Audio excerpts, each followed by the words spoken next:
24 soatning ichida 50 daqiqa Xudoga ibodat qilishlikni buyurdi. Bu ham o'zimiz uchun ekan. Xudoga kerak emas ekan. Farishtalarning ichida eng kattasi Jabroil alayhissalom ekan.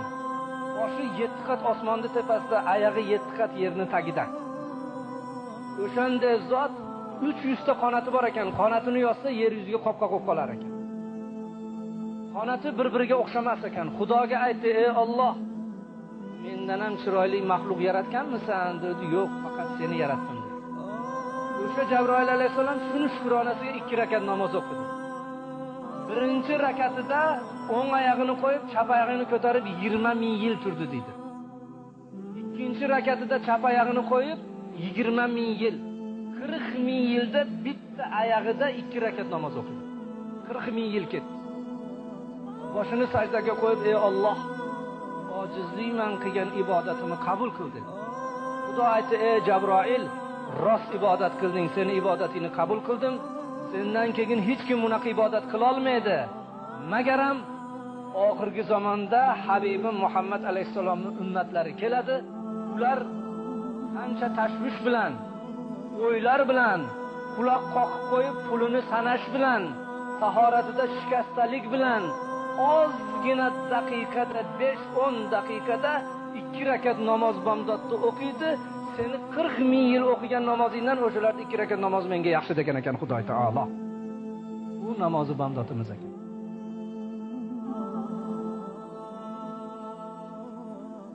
Jabroil alayhissalom 40 ming yilda o'qigan bo'lsam, ular ozgina daqiqada bola chaqasini o'ylab turib o'qigan namozi qanday ham ulug' bo'lsin deganda, sen o'zingni ixtiyoriyman o'qiyapsan, ular meni buyrug'imni bajaradi degan ekan. Shuning uchun ulug'lardiki, ularniki o'ylash kerak.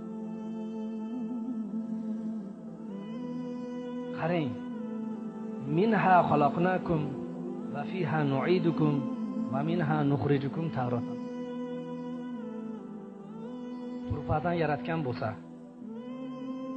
yana turpaqqa olib borib qo'yadigan bo'lsa, borishimiz ham Xudoga bo'lsa, Xudo o'zi yaratdi, o'lganimizni ham Xudoga ro'par bo'lsak, oyoq qo'limizni baylaydi, jag'imizni tag'adi, qabrga qo'yadi, kerak bo'lsa ustidan g'ishtni terib, o'zimizni o'g'limizdan mahkamlab, billayotgan xotinimiz bir kun yotolmaydi yanimizda.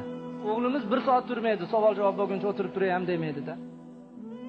O'shanday tanho qop-qora go'rda ham siz bilan biz Xudo bilan bo'lib qolamiz, Xudoni o'ziga boramiz. Shu Xudoga ibodat qilmagandan qo'rqish kerak-da. Shu Xudoga namoz o'qimagandan qo'rqish.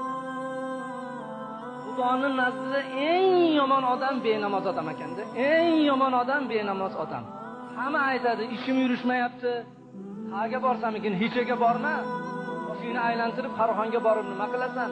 Xudoni o'ziga yalinovur ishingni yurishtiradigan o'zi. Kasal bo'lsa, tezda chilyotsin qilar, masjidga pul olib borib ber, o'y.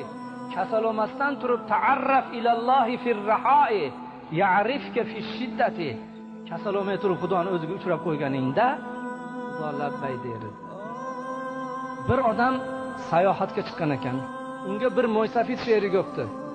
Ertamandan kechgacha yurishib, kechqurun bir daraxt tagiga kelib charchab, endi yotaman deganda hali mo'ysafid qadam bosib qochibdi. Birodar, ertamandan beri billamiz. Endi qoraydi, kechqurun bo'ldi, bir billa yotmaymizmi desa, sen meni tanimading debdi hali mo'ysafid. Men odam suratidagi shayton edim. Senga bugun hamroh bo'lgan edim. Men hayotimda sajda qilmagan yerim qolmagan. Xudoga sunaqa sajda qilganman. Ko'p ibodat qilganman, lekin Xudo bitta gap aytdi. Odamga sajda qilgin dedi.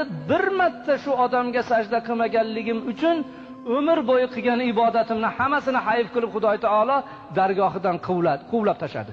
Sen bir kunda 5 marta Xudoning gapini qilmayapsan. Bomdodda o'qimading, peshin, asr, shom, xuftonda o'qimay yotibsan. Endi seni tepangga bir balo kelib qolsa, men ham she'ri go'may deb shayton ham qochib ketgan ekan. Haligi benamozdan. Sen bir kunda 5 marta sajda qilmading. Men bir umrim bo'yicha 1 marta sajda qilmaganligim uchun shayton bo'lib qolganman. Sen mendan ham yomon ekansan deb shayton qochib ketgan ekan benamozdan. O'ylash kerak.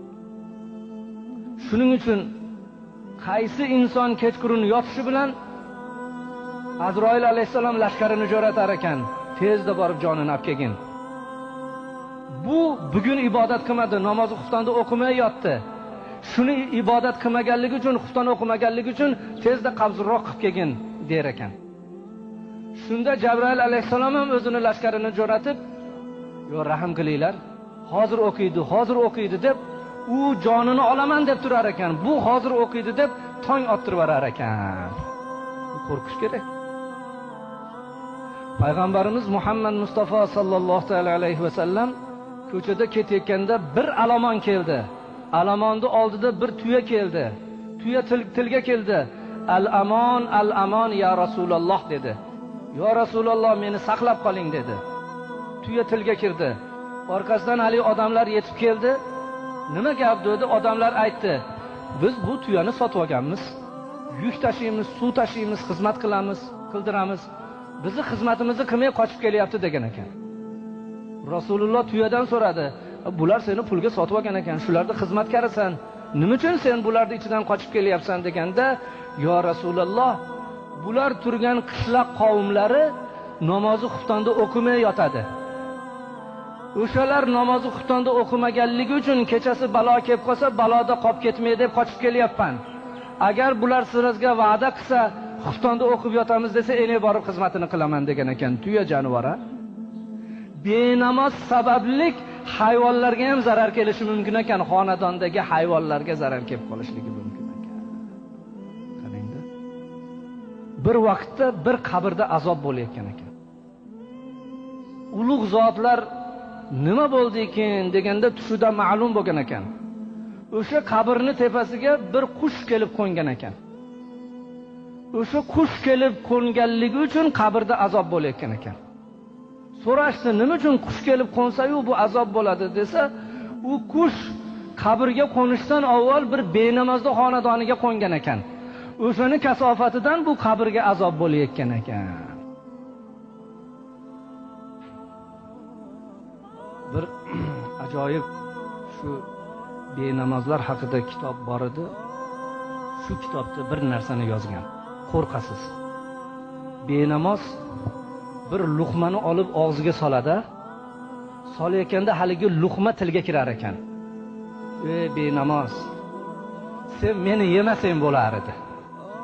Sen meni yeb gunoh ishlarga sarf bo'lasan, seni mabodo badaningga men jaylanib najosat bo'lib tushmasdan badaningga go'sht bo'lib qolsam, seni azobingga men ham sherik bo'laman" der ekan. Seni o'rniga bitta namozxon yeb, namoz o'qib, roza tutib ibodat qilsa, o'shanga men ham hissam qo'shilib qolardi, quvvat olardim der ekan. Endi benamoz uydan safarga, bozorga bu yoqqa chiqib ketayotganda devor bosgan yer aytar ekan: "Hey benamoz, qaytib shu xonadonga kelmagin. Sendan biz zerikdik" der ekan. Yer aytar ekan: "Shu bizni bosmaganingda bo'lar edi" deb turar ekan. Kiyimlar aytar ekan: "Agar bizga Xudo jon berganda sendan biz